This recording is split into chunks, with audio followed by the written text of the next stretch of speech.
What's up, everyone? We're here. It's okay, Trey. I did that actually before when you weren't here. Anyways, welcome to Yeah. Around the ACL. It's Michelle Thompson here with Trey Ryder and Wally Castle, and it's my birthday. Happy Yay. birthday, Meesh! Happy birthday, Meesh. So today's actually my very exciting day. I'm just getting my hair done and picking up Rome from camp. But Friday, going out for sushi with my friends. And then Sunday, my girlfriends are taking me for a spa day. So very excited for the weekend. But today we're going to get into our recap of Open number 15, the finalization of Bag Brawl. And then we're going to get into some games. And then a new game that actually my husband Nick came up with called Stay or Go. So that's all coming up. Trey, what'd you think of the weekend? Yeah, it was a great weekend. Getting in a roll of these broadcast weekends now. So much content that putting together. I just think the product is getting better for TV. That's kind of the realm in which I'm watching a lot of these things. And as much as it completely drives me crazy to not be calling some of these matches that Anthony gets to get, it's actually gives me another opportunity to kind of watch it from a little bit of a step back and get some different ideas. So there are different ways. I was looking at our broadcast court and shows and everything like that. So gave me a new perspective. It continues to give me a new perspective, which I really appreciate. So yeah, it's been, I thought Milwaukee was really, really successful and some fantastic storylines. And man, we might have had some of our best matches, I think. Best matches, best crowds. It was a really, really great atmosphere and had some walk-offs, right? Anytime you get a walk-off win, that's huge and always fun to watch. Some big shots. I mean, it kind of just had everything. Milwaukee was fantastic, and I got my fill of cheese curds, so I'm good to go. I did not. I don't think I ever had cheese. What a waste. You didn't have cheese curds while you were in missed out. No, I didn't. I know. I didn't have them. We went to this restaurant. It was Anthony and his wife Danny and Sean and I on Friday night, and it didn't have cheese curds on the menu. I'm like, I don't even understand. Like, I definitely would have gotten them. I think I had cheese curds 3 different occasions while I was in. Never when I was with you, apparently. So never got the cheese curds. But yeah, Wally, how about you? How was your weekend? Yeah, I specifically went out of my way twice to go back to a restaurant that had the best cheese curds I've had in a long time. So, I mean, yeah, you messed up there, Meesh. That one's on you.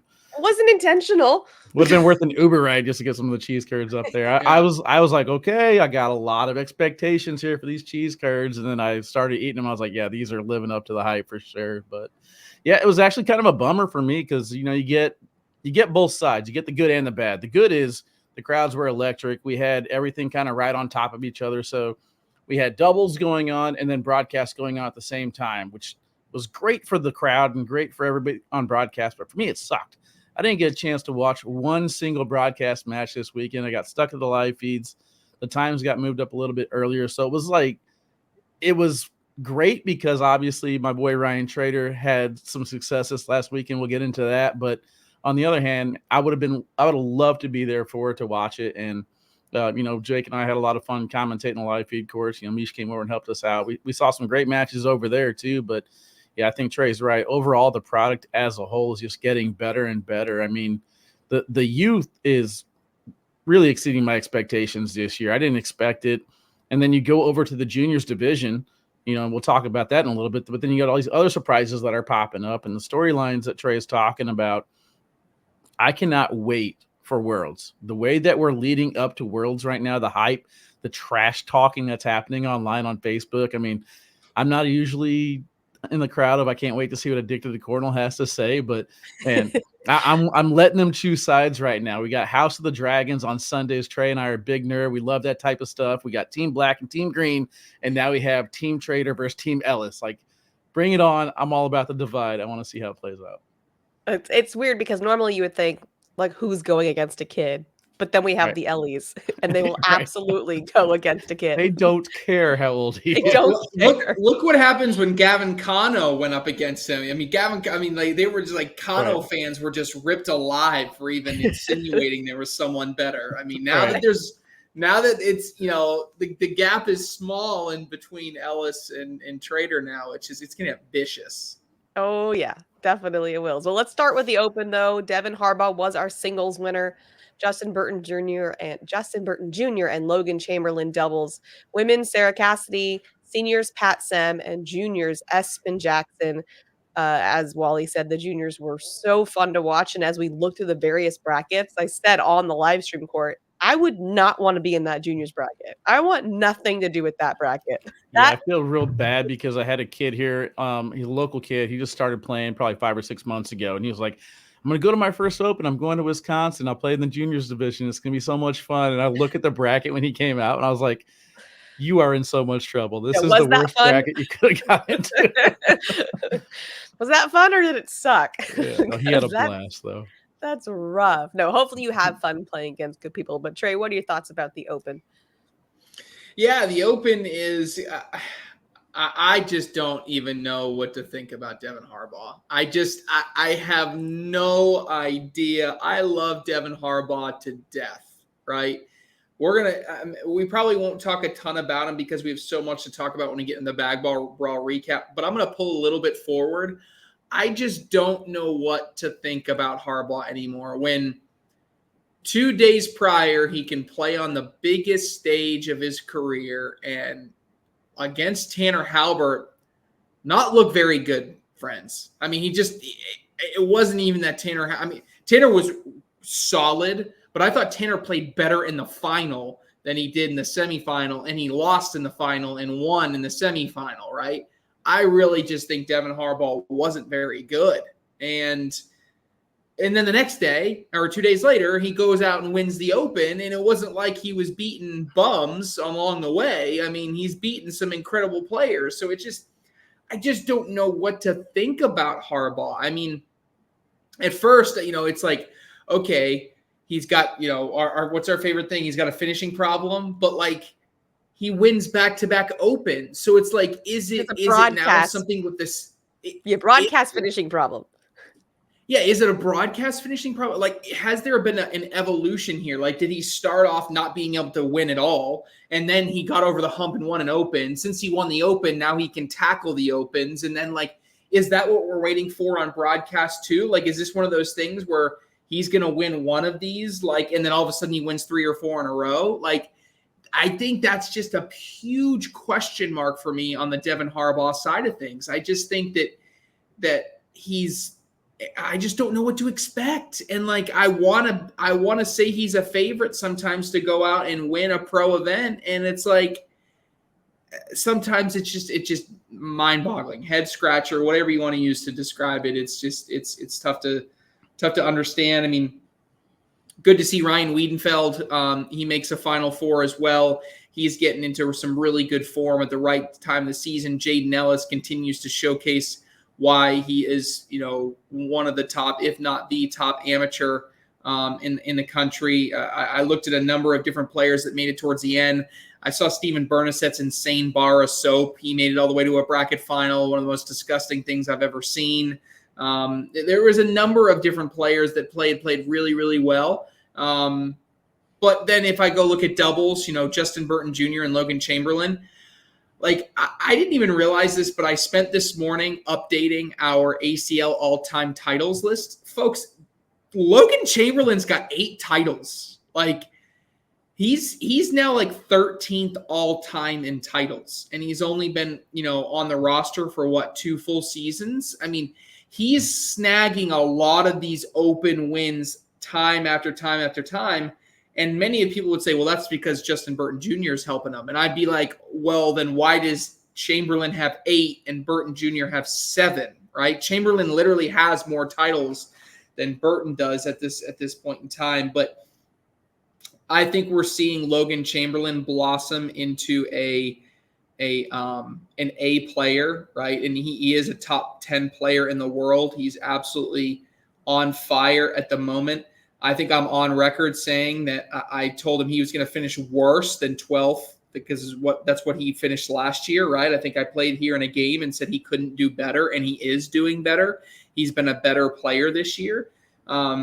If there's anything working for or against Chamberlain, it's the fact that last year he was the B player to Justin Burton Jr., but this year he's a completely different player. And if you were to take that bias out of your head about what last season was, I think we would all be out here talking about how Burton Jr. and Chamberlain are a pair of players playing at the top of their game, 2 A players teamed up with good team chemistry. And this is someone that should be and will be one of the top favorites to win the world championships this year. That's how good that they're playing at the second half of the year. Yeah, couldn't agree more. Wally, what are your thoughts on the Open?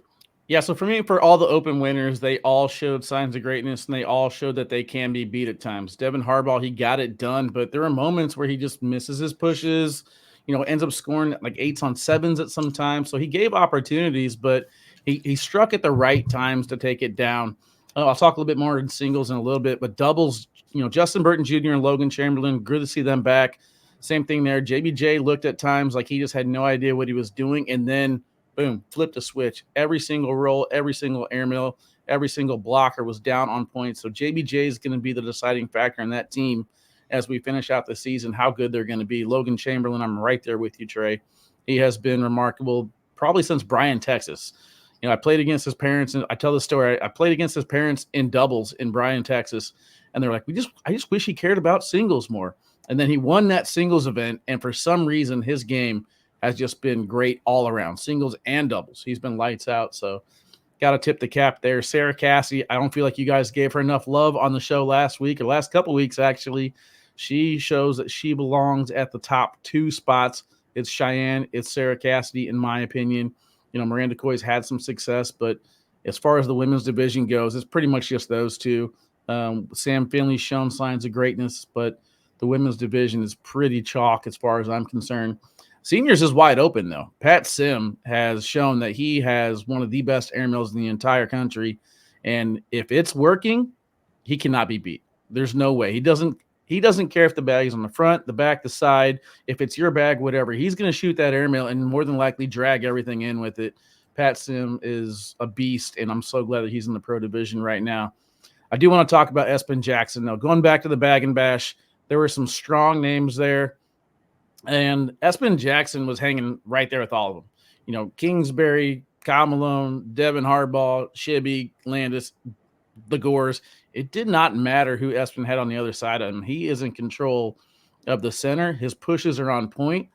He, to be honest with you, kind of handed it to Ryan Trader both times. And Ryan Trader, we saw what he did in the pro field. So Espen Jackson stepping his game up. I mean, it's something that I'm proud of the kid. I love seeing it. I love his social media presence. I want to see him do great things going forward. But going back to singles, if I'm looking at the brackets, I'm probably only afraid to see 10 names in the brackets now. I got Jeremiah Ellis, Ryan Trader, Gavin Cano, Logan Chamberlain. I'm still afraid of Matt Guy and what he can do. Alex Rawls implements that strategy. Devin Harbaugh, we know he can go on runs. He can hit great shots to get back into it. Never going to take Jamie Graham out, but the two that most people don't really think about, Ryan Wiedenfeld in singles is remarkable. The only thing costing him is every now and then he's about 2 inches off to the right. And if he can figure out those 2 inches, Ryan Wiedenfeld could be one of the best players in the 2025 season. So keep an eye on his singles game. And number 10 for me, Stephen Bernasek. Stephen Bernasek is scary good. And if he hits that one airmail just to get himself to do this little double fist pump that he does to get going, Stephen Bernasek is going to be somebody that's going to give people a lot of fits in the singles division. Stephen Bernasek pull out a shot that no one even saw. You guys were on the mic, and I was like, oh, he's going to bar soap this. And then I didn't have a mic to talk to you guys. And then sure enough, he hit it. Now, I didn't think he was actually going to hit it, but I saw him going for it. And I was like, oh man, that's nasty. Cause he does have that, step over the line. And a lot of people are talking about, what's going to happen with the step over rule next year. We don't know yet, but shots like that are why I want the rule to stay the same. You take away that step over, that shot doesn't happen. Just throwing that out there. Whoever's voting on that, whatever, just throwing it out there. That is sad. Speaking of Espen Jackson, I was sitting towards the front doors when he was leaving with his parents after he won. And they're like, "What? Yep, he wants to go to McDonald's. We got to give him what he wants." I'm like, that's his celebratory meal, McDonald's? Yeah. Oh, my goodness. There's so many better options. Hey, what are you doing? Go get some cheese curds. But, yeah, congrats to everyone over there in the Open. Fantastic job moving over to the Bag Brawl. Ryan Trader took down national singles and shootout singles. Huge weekend for Trader. Comes within, I believe, 10 points of Jeremiah Ellis for number one. So we said, what, 1 or 2 events ago that no one's going to catch up to Jeremiah. Ryan said, hold on, I'm right there. National doubles went to Tanner Halbert and Jacob Trzynski. Electric, since Jacob Trzynski was throwing against Tony Smith on his side. We didn't know if we were actually get them on the same side, but he did and was able to get the win on his shot against Tony Smith. Braden Wilson, AJ Sims take a win with Braden's incredible shot to get the win there. Had to hit it and does. Women's doubles, Lori Duell, Miranda Coy. Women's singles, Sarah Cassidy. And then our celebrities, Super Hole, Ethan Walker and Jason Pinnock and Damon Dennis and Braxton Jones. Braxton Jones came in with a beautiful shot. Like, he came in with flat, lots of rotation on his bag. As soon as I saw it, I'm like, that guy's taking it. There's no way. Jason Pinnock, however, came in with a bag floating in his hand with a tumble bag, and I taught him how to throw that bag, and he got the win. And I set him up to give me the props on TV, and he didn't do it. I'm like, what the heck, dude? I went up to him afterwards, and I was like, I told you you'd get a win with that bag. He's like, it's all because of you, and gives me a big hug. I'm like, excuse me. Right. Where was that on TV? So, coming after you, Jason. All right, Trey, thoughts on our bag brawl as a whole? Yeah, I have a bunch of different thoughts. I'm going to kind of limit it to a couple of things. My first 2 big ones, and I can't believe I'm taking this from Wally because I know he wants to talk about Trader, but 2 of my biggest thoughts come around Ryan Trader. One was the finals and the shootout. He goes against Tanner Halbert. Tanner Halbert has a shot to win, and he's got, Trader's bag just hanging in the hole, and Tanner Halbert has to decide, do I go backside air mount? Do I try to slide around? Do I try to lay up? I'm a big fan of what Tanner Halbert did. I like the idea of going for a backside airmail for the win. Many people weren't. Some people thought that there wasn't a lane to possibly try to go around the outside. I thought that was really risky, given the fact that in order to do that, you probably have to go slick side, which means you may then go off the back of the board. I don't love that. I think if you're going to try to win it, you win it there, and you got to rely on what you're good at, and that's Tanner Halbert for the airmail. So he came really, really close, but I thought it was really cool. What I thought was so impressive, though, about Ryan Trader was in national singles and the adjustment that he made. I think a lot of us, there's a lot of people that may be a little bit bummed. We had a chance to see, Cheyenne Bubenheim get history, being the first ever woman to win a singles event. But I want to talk about how impressive Cheyenne was and how equally of impressive adjustment that Ryan Trader made. Cheyenne Bubenheim took the number 2 player in the world, which, at the end of the year could be number 1, and was absolutely taking him to school. It was 14-0.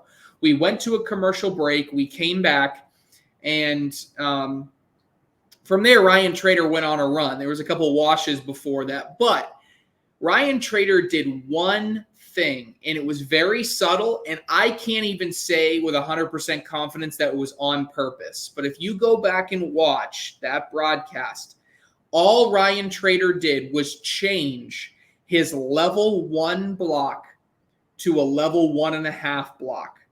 And that half of a bag difference is ultimately what made him the champion of national singles, because when he was throwing level 1 blocks against Cheyenne and she was in a rhythm, you know what she does. She runs right through bags. She runs right through blocks. And when that board was clean, she was running bags. Trader is good at running bags. He's great at other things. And you force Cheyenne's best against Trader's second or third best, and that's why Cheyenne's up 14-0. When he changed his block position and her hard push came up short, and now we have an obstructed hole, bag in front, bag behind, that plays into the favor of Ryan Trader, because now Cheyenne has to throw even harder.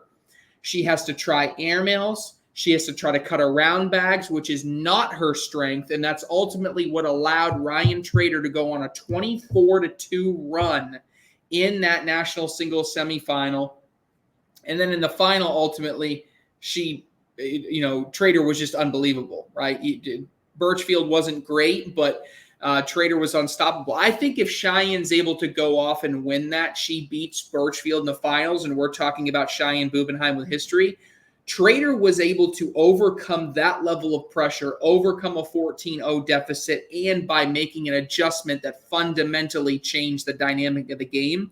And that, to me, is worth the kudos out to Ryan Trader. Again, no idea if he did it on purpose, but ultimately it's what made the difference. If there's any other quick thoughts from me, I think Braden Wilson and AJ Sims are just a fun team to watch. It makes me smile watching them. They have such great team chemistry. I think them teaming up together was really fun. Alex Rawls and Derek Holland are your new number one team in the world, and I think that's super impressive that they've been able to do it without winning an event yet.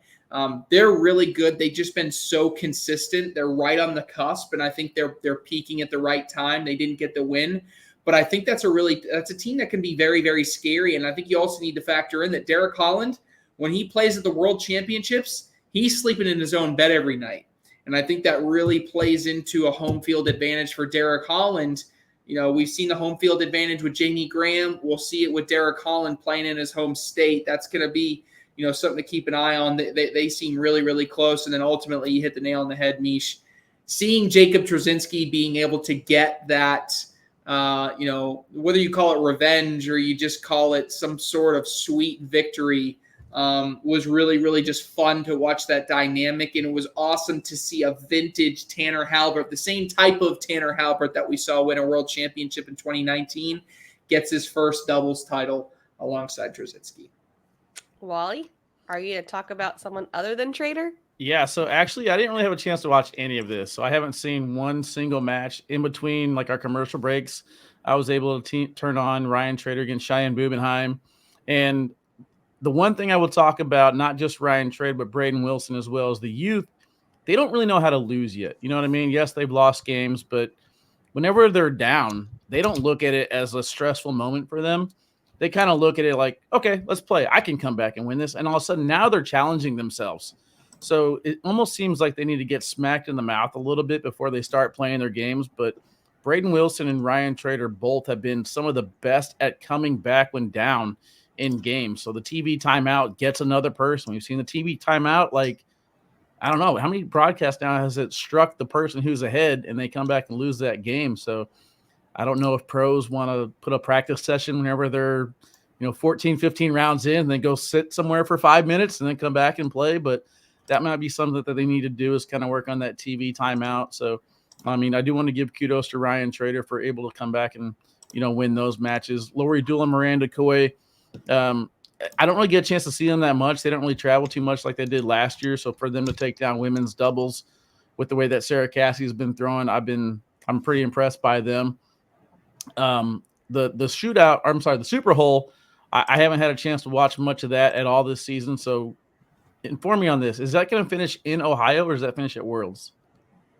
Neither. It'll finish at a date because it'll all be – we're getting to the point now where we're getting closer to football season, so it'll actually take place at either Pro Bowl or Super Bowl beginning of 2025.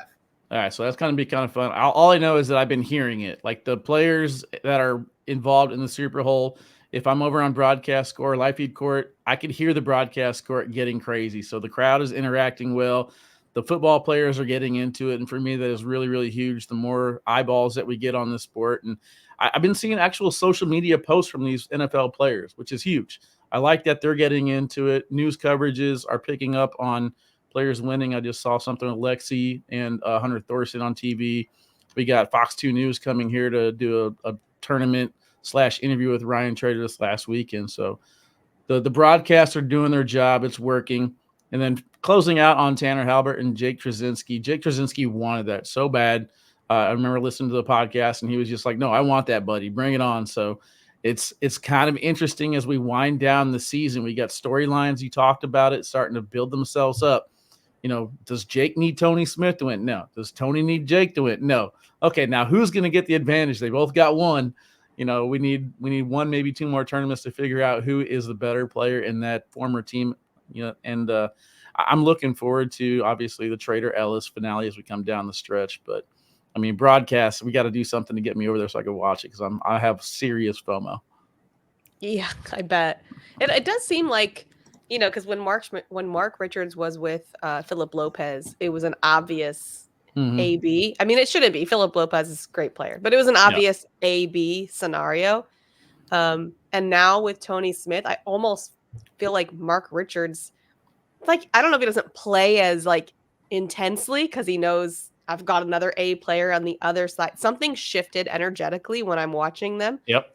They're still phenomenal. I'm not saying anything about their ability, but Mark's energy is different than it was with Phil, for sure, in my opinion. I mean, I'll be straight up. Mark Richards needs to start throwing more airmails. It's kind of irritating. Like, it's almost, I mean, he's trying to invent this roll bag that, don't get me wrong, he's hitting it once every 4 or 5 bags, but like, what are we doing? Like, start throwing some airmails, Mark. Like, if you're watching this, like, figure it out, bro. Like, it just doesn't make any sense to me. You won a world championship balancing all of these different things, and all of a sudden you learn how to throw a roll bag, and I think he's chalking it up to playing smarter, but I disagree. As smarter is understanding what your statistics are, right? We complain about Matt Guy throwing airmails 100 times because even if he hits 80%, he's got 20 misses off the back of the board, and that's a big deal. What I'm saying is situationally, if you're only 1 for 4 on your roll bags, situationally, Mark, like, going 3 out of 4 on your airmails is going to be better than going one for 4 on your rolls every single time. The math literally works out to that. So I don't know if it's just a lack of confidence in the ability to hit an airmail or if he's just getting too cute with it. But that'd be the biggest thing that I'd say you got to figure it out, because Tony Smith has been the better player. And they just had some up and downs, which is just, it's just a little bit, Yeah, good point on that too, because Alex Rawls and Derek Holland, they basically have it all. Derek Holland's starting to implement this roll game, and I got a little bit worried watching it on the live stream court. I was like, well, I don't want to see too much rolling from Derek Holland because his airmail was remarkable. I don't want to take that away from him, and I see it time and time again whenever players try and add the roll bag to their game, their release on their airmail does not look the same, and we might be getting a lot of that. Good point for Mark. Yeah. I mean, that's a good way to put it. Now, I will say I did see something from, Alex Rawls that was a little bit worrisome in that game that they lost in the finals to Braden Wilson and AJ Sims, because everybody forget. There's 2 things that people forget about that shootout doubles final. One is in the last round, Braden Wilson had 2 disgusting shots. People remember the first one. He put a bag way out on the left side of the board. He stepped out, collected it, and everybody went crazy because it was a disgusting collect. People forgot it so quickly because then he follows it up, laying another bag short and then pushing it all the way up the board. So I encourage people, when they see the clip or when they go back and rewatch it on ESPN Plus, I'm telling you, go watch the second bag by Braden Wilson in that final round. You'll be just as impressed. However, the other thing that I find interesting is Derek Holland had a round in which he had a bag left, right, both hanging on the hole and then off to the right-hand side when they had a lead in like the 7th round or so. Could have been the 8th round. And Derek Holland, if he's playing singles with how good his airmail is and how low of a line drive that airmail is, he shoots that 99 times out of 100. I promise you. And he hesitated just for a second, and Alex Rawls yelled down to the other end, "I just want you to slide it in." Okay? He said, "I would just slide it." No, he said, "I'd just slide it, but do whatever you want." As if that's advice, right? As if I'm going to be like, "Oh, do whatever I want. You just told me to slide it in, so now I'm going to shoot the airmail." That's not double speak is like coaches speak in the NFL. Yes. You didn't tell me anything. yeah, exactly. So now what I did find interesting about that whole scenario is that Derek Holland did not choose to go with an airmail there. I get why you didn't, because you felt like it was in your hands, but that told me something.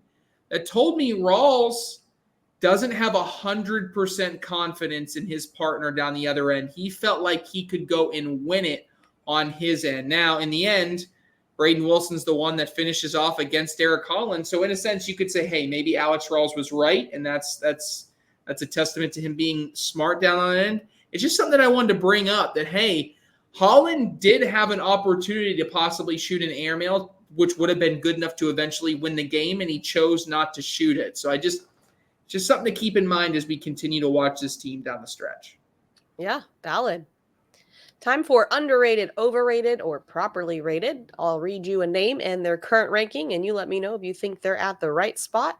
First one, Eric Davis at number 5. Trey? I'm going to go a little bit overrated. This one's tough just because I feel like, at the very start of the year when we just had 2 events, I was talking about Eric Davis was a different person because of how consistent he's been. I now add in a 3rd event for the season, and we didn't get that same level of consistency. So for me, I have to somewhat take away the logic that I had and said it was justified that he was number 5 there. So for now, he's a little bit overrated. I still think he's a top 10 player. He's just closer to that 8 to 10 range in my mind. Wally? Yeah, Tom Brady thing again. Here we go. I'm going to continue to bet against Eric Davis, even though he continues to prove me wrong. I'm going to say overrated, and I don't even know why. It's frustrating for me to watch Eric Davis because he continues to impress, but I don't know. I just feel like he's got him in top 10. I'd say top 20 from what I see. Results are different, though, but overrated. Shots fired. Ian Cripps. I don't know why. I feel bad, but I just don't know why. Ian Cripps at number 9. Trey? Yeah, Ian Cripps at number 9 is overrated. Now, I will say Ian Cripps is playing like a top 20 player this season, right? And on one given day, he was the best player when it came to shootout, right? That is absolutely worth recognizing and being able to say that he deserves to be in the conversation. I just think number 9, he's getting a lot of bonus points from that win, which is rightfully deserved. I'm not saying he does. I mean, he's earned number 9. I just think a reflection of if I'm putting him against the best players in the world, it's just a little bit overrated, I'm going to say. Wally? Yeah, I agree. A little overrated because of the one performance, but Ian Cripps has shown he's got it in him. The difference is Ian Cripps is kind of staying the same for me, where everybody else is stepping their game up down the stretch. And I want to see Ian Cripps improve as we get into the final chase. Tanner Halbert, number 40. Yeah, I mean, the easy answer is here just to say underrated, right? And I think I will say that. Now, what I will say is I'm going off of a very much a recency bias, right? The Tanner Halbert that I saw at the Bag Brawl, both Bag Brawl 1 and Bag Brawl 2, is a completely different Tanner Halbert than I've even seen the past year and a half, right? So is that the new standard, or is that the exception to the rule? And I think that ultimately is going to determine whether or not Tanner Halbert's ranking gets better or worse once we get through the final chase in the World Championships. For now, I'm going to say it is a little bit of recency bias. However, I do think he's trending in the right direction. He's played really well. He played well in the broadcast court. He's hitting airmails. I'm going to say underrated, and he's a top 20 player right now. And if he keeps throwing that one, that's about exactly where he'll end up. Yeah, just 2 seasons ago, he was number 8, I think, right? Yep. Yeah, two years ago. Yep. Wally? Yeah, I'm going to go underrated as well. I haven't had a chance to dive too far into it as far as, which, national is going to fall off or what tournaments are going to fall off and stuff like that and where he needs to improve. But I feel like looking at Tanner at 40 right now, by the time we have this conversation here in about 3 weeks, I could see him in the top 25 easily. Alex Rawls at number 12. Yeah, this is the easiest one on the list for me. This is underrated. Alex Rawls is still top 5 player in the world at worst.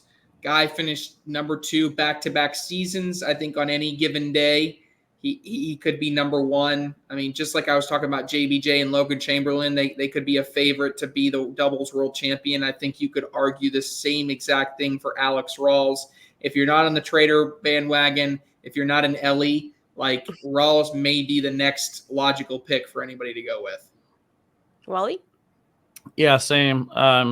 It's weird not seeing him at number 2 right now just because we've seen it, 2-3 years in a row now, however long he's been a pro. But Alex Rawls has the best speed control out of anyone in the game. I'll put his first bag blocker and the control of the way the round plays out up against anybody. I'm going to say underrated. Alex Rawls be top 5 by the time we're done. Chad Hunt and Tommy Sliker at number 9. Yeah, this is overrated, but It's because I just don't know how much they can sustain there. They've played just about as to their absolute ceiling as they possibly can this year, and I have been impressed, right? I don't want to take anything away from them. To me, this is a top 25 team, borderline top 20 team that is playing to their utmost potential. So honestly, just kudos. Shout out to those guys for being able to do that. I don't want to take anything away from them, but being a top 10 team is incredibly difficult to do, and then they've been able to do it. Wally? Yeah, I was looking at the doubles rankings. I know they're not completely updated, but it was kind of shocking to see them there at number 9. So I'm going to say overrated as well. I wouldn't have pictured them there, but the one thing I do have to say that I wish more teams would take away from them is they're having fun.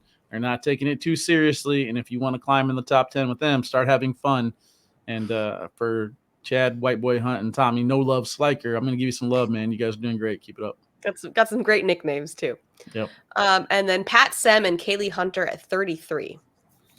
Yeah, this one was really interesting to me, and I'm actually probably going to go properly rated. I think it's a pretty good indication of about where they are. I think, again, recency bias would lead me to say maybe slightly underrated. They could be more of a top 25 team. But, hey, if we look at it, only 32 teams in the world better than Kaylee Hunter and Pat Sem. That's still a really impressive feat, comfortably in requalification, performing really well. They had that one tournament where they finished really, really high. Again, it's in shootout. If their one broadcast had been in national format, I probably would have said underrated then. But for them to have one really solid run in shootout doubles, be ranked where they are, it seems pretty fitting. I'll go properly rated. Wally? I'm going underrated, actually. I got them as a top 20 team right now. I love what I'm seeing out of them. The difference is I think the communication could be a little bit better. I think that I saw times where there was a decision to be made. She would ask down to, Pat, and get the answer, but I don't think she heard what he was saying. And then she would throw the bag anyway. And in that situation, just walk down, talk face-to-face, get a better look at it. I think they need to slow down the game a little bit more and have better communication, and that's going to put them in the top 20. But if I look at them in my bracket, I'm expecting a deep run out of them. I'm saying underrated. They should be top 20 in my opinion. Very cool. All right, next game. Compliments of Nicholas Thompson. Stay or go. I'm going to give you some teams, and you give me your prediction on whether or not they will stay together for the following season. First one, Tony Smith and Mark Richards. What do you think, Trey? They staying together? Yeah, I think this is an easy one for me. They're going to give it at least. And I mean, look, they're playing really well. Like we can nip, on different things and say, oh, they could be this, could be that. But this is a team that's top 5. This is a team that's pretty darn good. Super team status. They've already won one national. These guys are 2 quirky games away from winning a second national and a shootout to go along with it. If they finish well at the final chase, this is a team that's actually going to be in contention to be number 1 because they have that one awful finish that is holding them back right now. And once that comes off the books, they're going to skyrocket. They could be number 1 easily. So I would just say for me that it's too good of an upside. They're playing too well. I'm going to say they stay together. Wally? All right, shout out to Nick Thompson for this because this is my funnest thing to do is to break and put together teammates. I'm going to be on the opposite side of this one. I think that they should split, not necessarily because of the whole 1 and 2 thing. I just don't think the personalities mesh. So whenever we go into our next team, I'll talk a little bit more about that. But it'd be different if I saw Mark Richards out there on the golf course with Tony, having some fun golfing, interacting a little bit more outside of the courts. I always see Mark come to the court first. Watch the previous match whenever they get assigned to court 11-11. Mark is into it, and then Tony comes up like near the end, and he's just there in time. So I think there's a little bit more chemistry that they need for them to stay together, in my opinion. And obviously, talking about this segment, we don't know what contracts are. That's above my pay grade and things like that. That's going to play a huge factor. But since we're having some fun, I'm going to answer how I would want it to play out. Jeremiah Ellis and Ryan Hart. This is interesting. This is, I think, probably one of the tougher ones. I'm going to say they separate. And I don't necessarily think it might be the right decision to do so. But I think Ryan Hart is to Jeremiah Ellis as Jacob Drzezinski was to Tony Smith last year. He's undervalued as what it means to be successful. Right now, Ellis and Hart have already won a big event. They're number 2 in the world. But the temptation for Jeremiah Ellis to play with anybody that he wants to in the offseason is going to be so overwhelming, I think. He may choose to stay with Ryan Hart. I think it actually may be a good decision, but, you can't tell me, there's not going to be endless options for Jeremiah Ellis to pick from. I mean, even if you're not, I won't even name names, but there's just going to be plenty of options for him. I think to some extent it's going to become too overwhelming, and he's going to want to pick someone that he think he can immediately win with. And then we get to judge next season if it's the right or the wrong decision. Wally? All right, so I'm obviously close to this one. These are my guys. And I'm with Trey on this one. Jeremiah Ellis is going to have the option to pick whoever he wants to play with next year, and he's going to pick to stay with Ryan Hart. There's not too many players that can go out till 3, 4 o'clock in the morning and hang with either one of these guys. They're pretty much stuck in that regards. Hell, in Vegas, Ryan Hart almost married Jeremiah Ellis's wife just so they could all stay together in that regard. I mean, they're out partying, they're having a good time. Hell, they're even autographing each other's chests. Ryan Hart, Jeremiah Ellis, if they break up, I'm done. Wally's quitting. He's out. Ryan Windsor and Matthew Creek Killer.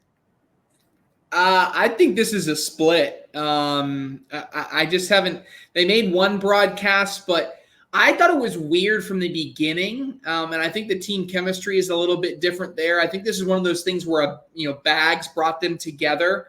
But I think there is upside for both players on a split here that can kind of match energy a little bit better. I think the upside for both teams for both players is just not meeting what it should be right now. Wally? Yeah, I talked to them whenever they made their partnership, and they had the same age, the video games, the same style of plays. That's what brought them together. The whole sponsorship situation that happened with Creek Killer early was kind of weird. Not seeing them play together at any of these opens, I think it's a definite split. I wouldn't mind seeing Foreman come back and, maybe Creek Killer getting somebody he's a little bit closer to regionally based. But I think this one needs to kind of split, even though they did have some success in Colorado. Cheyenne Bubenheim and Jeremy Frazier. This one's hard. I genuinely have no idea here. I know Cheyenne has a good professional relationship with Jeremy Frazier, and they work well together. But again, does Cheyenne think there's an opportunity to play with someone that can help elevate her in doubles the way that she really wants to be? I'll say they stay, and that's because maybe Cheyenne looks around, and this could be very much what happens with Jeremiah Ellis as well. Wally is convinced they stay together, and he probably's got more information than I do, but it's still kind of like one of those things. Jeremiah Ellis may see what's out there, right, and then may come back and say, nope, I'm good, right? And maybe that's kind of what we see from Cheyenne as well. She kind of looks and says, hey, receives some messages, maybe reads the messages, but doesn't necessarily respond to the messages. So I say ultimately they'll stay. Wally? Yeah, this one I'm saying. I don't know. I know Cheyenne went out and picked Jeremy Frazier, and whenever there was some, keyboard warriors out there saying, Cheyenne needs a better partner, Brandon was right there quick to defend, and Cheyenne was to defend Jeremy Frazier. But I don't know. I kind of feel like they split just for the simple fact that I'm seeing Cheyenne everywhere. Cheyenne is playing a lot more. She's getting more competitive throws, and she's not trying to be the best female player in the world. She's trying to be the best player in the world. And along with that, it's going to come doubles action. And I don't see Jeremy Frazier traveling enough for Cheyenne to be a partner next year. That makes sense. No inside information. I'm just thinking here. Yeah, that's a good point. Jamie Graham and Frank Modlin. Man, I think they stay. And I think the reason that they stay, I have no inside information, is that I think Jamie Graham would view it as a failure and as something that he would have to take a big hit to his ego on if he split with Frank after this year, because that would be him saying, I don't want to play with Frank anymore. Because Frank ain't going to split from Jamie with how good Jamie is playing this year, right? No. So if they do split, it's because Jamie has an opportunity and he says, I have a better opportunity elsewhere. In some regard, Jamie had that option this offseason, and he picked Frank. And I think part of the ego and pride is just going to say, no. I need to ride this out because I made this decision, and this has got to be a decision that I got to be comfortable with. So I think it's at least one more year for Modlin and Graham. Wally? Yeah, I think this one's similar to Mark and Tony for me. I look at the standings and I look at what they've done, and they're not doing bad. It's just they're not doing as good as I thought they would do. You know what I mean? And I think everybody has aspirations for them to be doing a little bit better. So I don't know. I say they split just because it's empty for me. There needs to be something more. Ryan Trader and Alex Hicks. Wally's going to get upset here, but I think this has got to be a split. I'll just be candid. Alex Hicks isn't the same player that he was 2 years ago. I'll get real dense here, and this is I just don't even want to say this, but we'd be taught. I mean, Ryan Trader would be the MVP leading candidate if him and Alex Hicks were doing better right now, or if they'd be really, really close to what Jeremiah Ellis is doing right now. If Ellis and Trader finish the season the exact same way, Ellis is going to win MVP simply because they're ranked higher in doubles. Him and Ryan Hart are, right?